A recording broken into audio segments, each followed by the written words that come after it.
Hey family, this is Pastor Gilliam, and I just wanted to send you a quick message on this Giving Tuesday. Now, you may not necessarily be familiar or as familiar with Giving Tuesday, but it kind of falls in line with the various happenings over following the Thanksgiving weekend. We have Thanksgiving on that fourth Thursday in November, and then that's followed by Black Friday, as we know, where we all go out and shop. Small Business Saturday, where we support businesses in our community, small businesses in our community. And then I don't think there's anything on that Sunday, but then that Monday is Cyber Monday, where a lot of online sales and things happen and take place. But on Giving Tuesday, it is a special opportunity for us to be able to support local nonprofits and local organizations that we are passionate about, that we want to help see their mission and their effort continue to move forward. And my challenge for us this year as a church is for us to support our own nonprofit, right? To support our own ministry, our own church, and our 501c3 nonprofit arm. First, I want to talk a bit about the church. As we're preparing to return to in-person worship, certainly we all know the condition of our building, and if not, you can check out that inspection report. We've been talking about that ad nauseum, I think, throughout this pandemic and even in years past. But my goal is to really be able to make a turn, not just to talk about the problems we see, but to actually do something, to actually make moves. And I'm glad to say that we are making moves in the direction to rectify problems that are 20, 30, 40, 50 years old even in our building. And it's very important because we want to be good stewards over the space that we have. And if we're honest with ourselves, we would have to say that down through the years, we haven't been as good as stewards of the building that we have as we should have been. And thus we find ourselves in a position now that we have to make some really drastic moves and decisions in order to care for our building so that we can utilize it properly for the work of ministry. I believe that we have a building that is a gold mine for the work of ministry, that we can do so many incredible things from our church. We're already doing incredible things from our church, but just imagine a building that's not leaking from the roof, a building that is not overrun with mold and doesn't have the various issues that we face. So we could modernize the building in some ways to make it more accessible for those who need to have access to the building, to make it more friendly and available for those programs and ministry opportunities that present themselves. We have people that are coming all of the time wanting to know how they can partner with Mount Carmel, or how we can come together, how they can even use our building.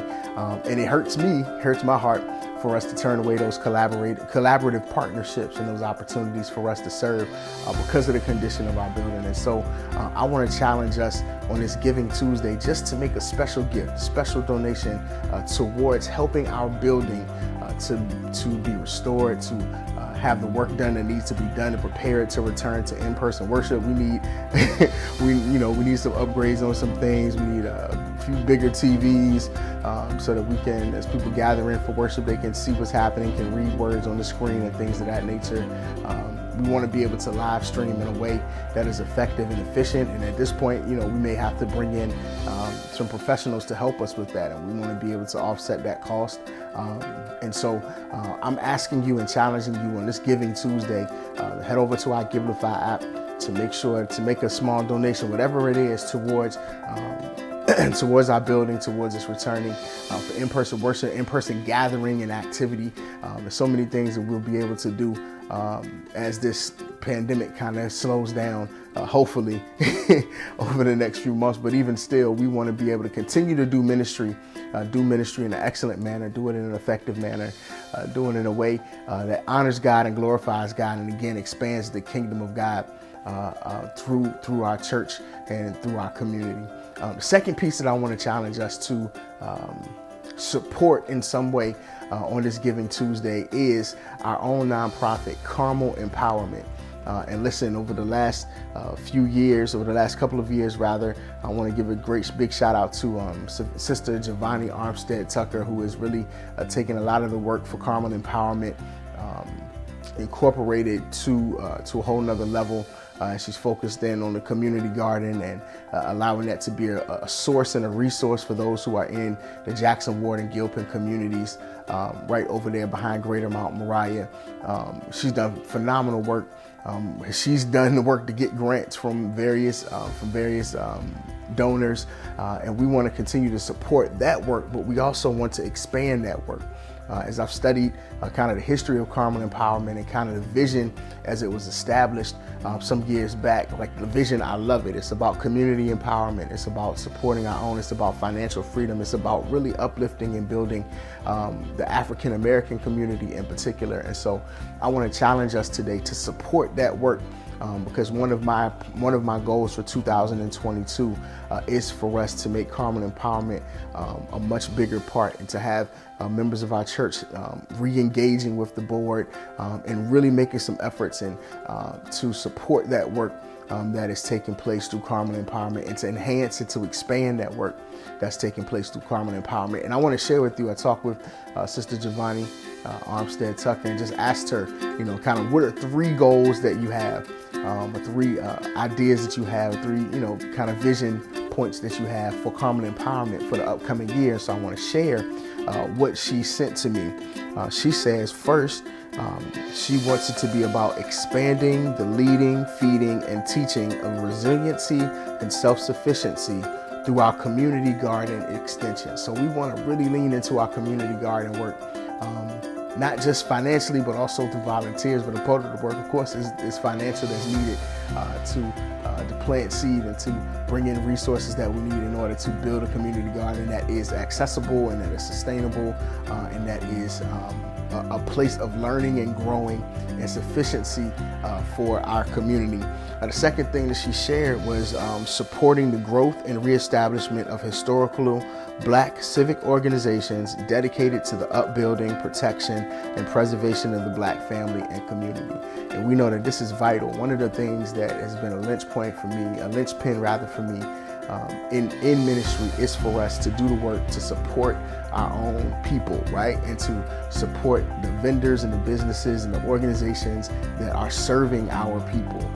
Not just in presence, but in word and in deed, but also financially, putting our money, where our mouth is, to say that we are supporting our own, and that's not to the disadvantage of someone else or to another ethnic group or cultural identity group. But for me, it's important for us as African American Christians that we lean into the African American part of that a bit. And that we help to uplift and to upbuild the kingdom of God, but also to uplift and upbuild our community.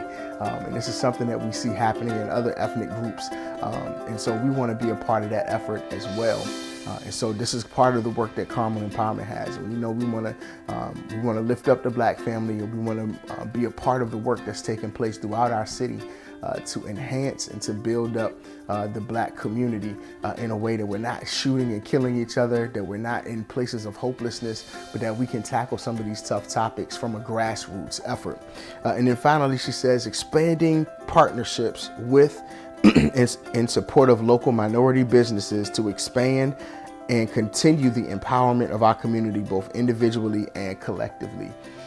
And this is certainly work that is, again, vitally important for us, that we are, again, putting our money where our mouth is, supporting those who are in our community who have businesses, giving them opportunities to serve as vendors for us as we have various needs in the church. And then just giving them a framework in a place where they know they can come to us for a place of support, which is vital, which is a lot of the reasons why I say the things that I say around having Black vendors as contractors, as those who serve our community. I'm really proud of these things that we are. For instance, our janitorial service is a Black woman-owned janitorial service for our church. This is the way that we lead in the effort, because now we're supporting a small African-American woman-owned business here in our city. And we're spending that dollar again through our community. Statistics say that the dollar goes in our community one time. It goes around in our community one time before it's spent elsewhere, before it's spent at Target or it's spent at Walmart or it's spent at some corner store that's not owned by people who are part of our ethnic group. And so we want to do our part to help uplift and upbuild our community. And that begins with putting our money where our mouth is. And so really, I want to encourage us today to support our church in the work that we're doing, to make a contribution, financial donation to help us in making that happen, but also to make a financial donation towards Carmel Empowerment Incorporated. You can do both of these things via Givelify. You can do both these via Givelify, and also I'm sure Carmel Empowerment has on Facebook where they'll be matching donations. So if you go to the Carmel Empowerment page on Facebook, they will be matching the donations that are there as well. Listen, I believe in our church. I got the hoodie on that says I still believe in the Black church, but I still believe in TMCBC as a vital part of the Church Hill community, of the Richmond community, and that's the vision that I have. That's the vision that I'm leaning in and working towards in this season. And I hope that you will partner with me, not both financially and in your time and ability and skill set, resources that you have available, and your networks and all of that. We want to be a church. I'm not really, I hope that people join our church. I hope that our church grows. I hope that our church blossoms and booms and all of that. But really what I hope and I pray is that we can be a representative of the kingdom of God in our community, supporting our community, supporting those who find themselves in need, caring for the least, the lost, the left out, and looked over. I'll steal the tagline that my pastor Tyrone Nelson uses at 6 Mount Zion, Reverend Dwelling Butler, that they use there for the ministry that they do. We're not a mega church, but we do mega ministry, and certainly that is the vision that I have for TMCBC, that from Church Hill we can do mega ministry that has mega impact in the lives of people throughout our community. All right. So it's Giving Tuesday, and my hope and my prayer is that you will find it in your heart today to make a donation, to dig deep, to share with us your financial resources, to be generous in your giving. And trust me, we are working hard to be the very best stewards of the resources that you're providing for us through your financial giving as well. All right. So Giving Tuesday, we hope that you will give to the Mount Carmel Baptist Church and to Carmel Empowerment Incorporated. All right. Listen, have a great day, and we'll see you very soon. God bless.